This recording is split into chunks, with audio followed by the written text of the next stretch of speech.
Hey there, everybody, and welcome back to Good Orderly Direction, Practical Tools of the Bible. Today we're discussing Numbers 12, Miriam and Aaron's Jealousy. I'm your host, Dr. Donnelly Snipes. Miriam and Aaron began to talk against Moses because of his Cushite wife. So Miriam and Aaron were feeling jealous, so they started trying to find something to criticize Moses for. They said, "Has the Lord spoken only through Moses? Hasn't he also spoken through us?" The Lord heard this. Now Moses was a very humble man, and more humble than anyone else on the face of the earth. At once the Lord said to Moses, "Aaron and Miriam, come out to the tent of meeting, all three of you." So the three of them went out. Then the Lord came down in a pillar of cloud. God's anger burned against them as he spoke to them. When the cloud lifted from above the tent, Miriam's skin was leprous. Aaron pleaded with Moses to have God heal her. God compromised and agreed to have her expelled from the camp for 7 days. This was a relatively short chapter, but let's think about what's going on here. How does Moses' behavior reflect good orderly direction? Moses was behaving prudently. He didn't get upset. He didn't get all fired up and start being aggressive towards them. He heard what they had to say. And I guess thankfully, if you will, God intervened and said, whoa, whoa, whoa, whoa, whoa. Y'all got to knock this off. But Moses did not immediately and impulsively respond. He was being prudent. He was being earnest in his desire to be the godly person that he had promised to be. He was being respectful of Miriam and Aaron's points of view. And yeah, they were being nasty. They were being mean. But Moses, instead of doing tit for tat, respected their boundaries and said, you have a right to your feelings. You have a right to your thoughts. And I think that's something that as humans, we can do a lot better at. That is recognizing that people don't have to like us. People don't have to agree with us. They have a right to their thoughts and feelings. It doesn't mean we have to be offended by them or take them on. Is it a good use of our energy to get all fired up about somebody else's perceptions? Forgiveness. Moses could have stepped back while God was angry and he turned Miriam's skin leprous and said, well, you brought this on yourself. But Moses was forgiving. He said, you know what? I don't like your behavior. I don't like what you did. However, I will show compassion and intercede on your behalf. He showed endurance and courage during this verbal assault. Moses has had to endure a lot of hubbub and a lot of dissension. And every time he thinks he's getting his land legs, somebody pulls the rug out from under him and tries to rebel.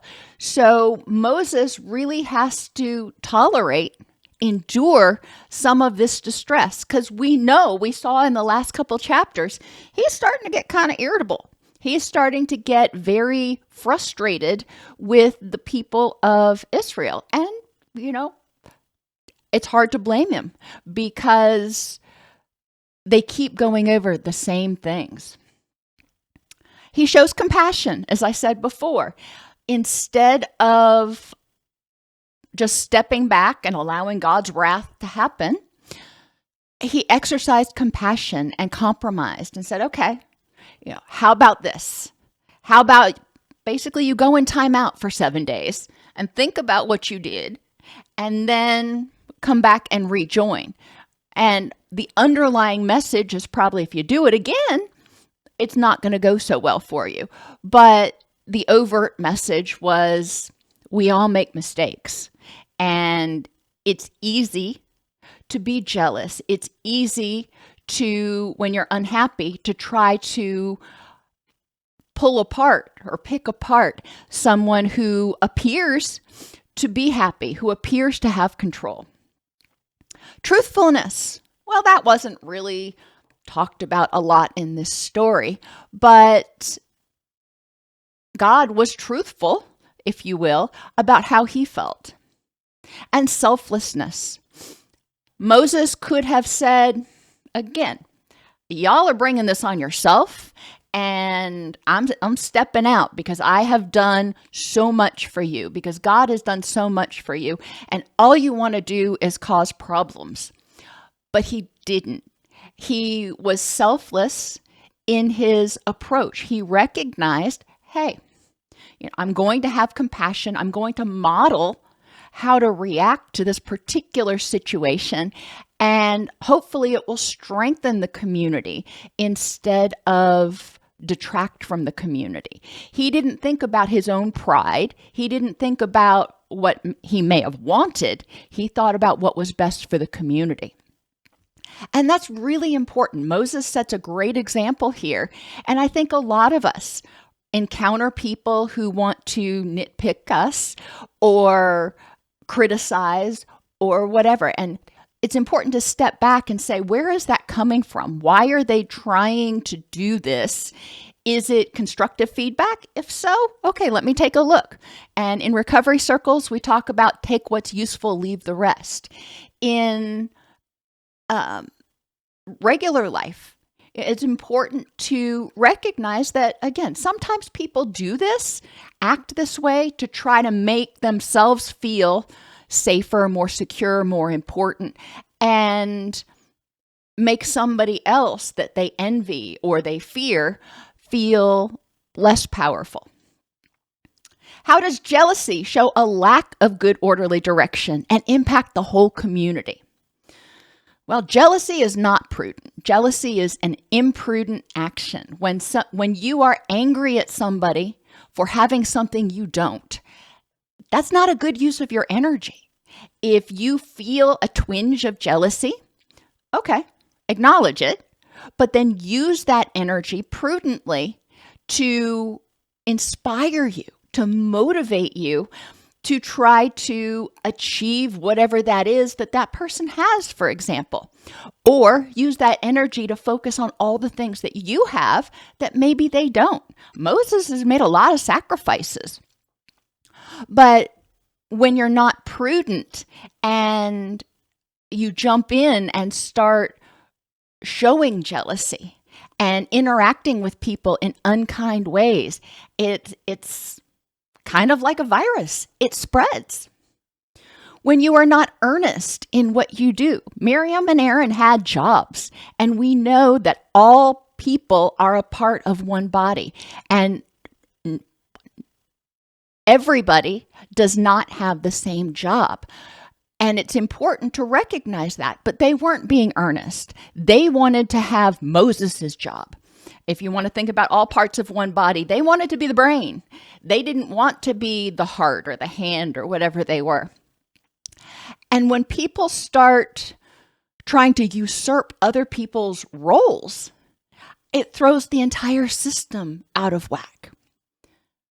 Respect. Well, it's clear when you are jealous of someone that you are not showing them respect. Jealousy is anger. Jealousy is an aggressive feeling. It's an aggressive move. And when people are jealous, it's rare that they are respectful of the other person. They tend to try to pick that person apart to make themselves feel better. And when we see that, if I'm picking somebody apart and then I get my buddy over here and I start telling them about it and they start agreeing with me, it can create a us versus them dynamic. And that's not what we need. That's not unity. That's divisiveness. Jealousy does not show forgiveness. And there may not be a lot to forgive, but it's important sometimes to forgive yourself when you're jealous and recognize, hey, I had a moment, let me make amends for that. But if you are holding grudges, if you are angry and bitter at somebody for something they have, then it creates a ripple effect. If you've ever been jealous or had somebody that was really jealous of you, think about what the energy was like in the room when the two of you were together. It was tense. It was toxic. Endurance is another aspect of good orderly direction that is undermined by jealousy, because jealousy is sitting on anger, sitting on your pity pot, and using that energy to do the easy thing, to complain. And endurance says, hey, okay, you don't like how the situation is. Maybe you want to have a greater role in the community, whatever the situation is. Let's have courage to do the hard stuff. Or let's have courage to step back and recognize what we bring to the table and that we are acceptable for who we are. We don't have to be the brightest, the prettiest, the most powerful, the richest, the whatever. Compassion is also important. When you're jealous of somebody, a lot of times it translates to you think that they have everything better than you. You think it's easier for them. And it's important to show compassion, to recognize that they may not. And when you're not compassionate with other people, when you assume that they're getting all these blessings and you're getting nothing, then it creates another undercurrent of dissension and problems.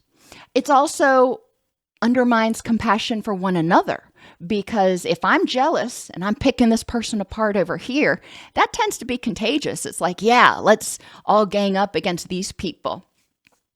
And instead of having compassion for one another, people often will take somebody's mistakes or somebody's weaknesses and exemplify them and exaggerate them. And that's not compassionate. That's just hateful. Truthfulness. When you're jealous, a lot of times you're not being truthful with yourself or other people about what your issue is. They really probably didn't have that much of a beef with Moses. I mean, superficially they did. But if they stepped back, if they were mindful, if they took a look into their own heart and they were truthful with themselves, they would recognize their actual motivations. But jealousy and the actions that spawn from jealousy keep people from looking inside. They want to blame. They want to pick apart. And then selflessness is also undermined when people are jealous because they fail to recognize or refuse to recognize that everybody has a role. They refuse to recognize how that person who may be succeeding or have something that you want actually does contribute to your life, to your world, to your community. Maybe it's by acting as a mentor. Maybe it's by financially contributing. There are a lot of maybes out there. But selflessness means instead of being on my pity pot and feeling bad because I don't have this, let's look at what this person is doing and be happy for them that they're happy if that's what's going on. And recognize the contributions that they are making to the community that are helping them have this position. So jealousy is one of those anger emotions that can really undermine families, communities, and relationships.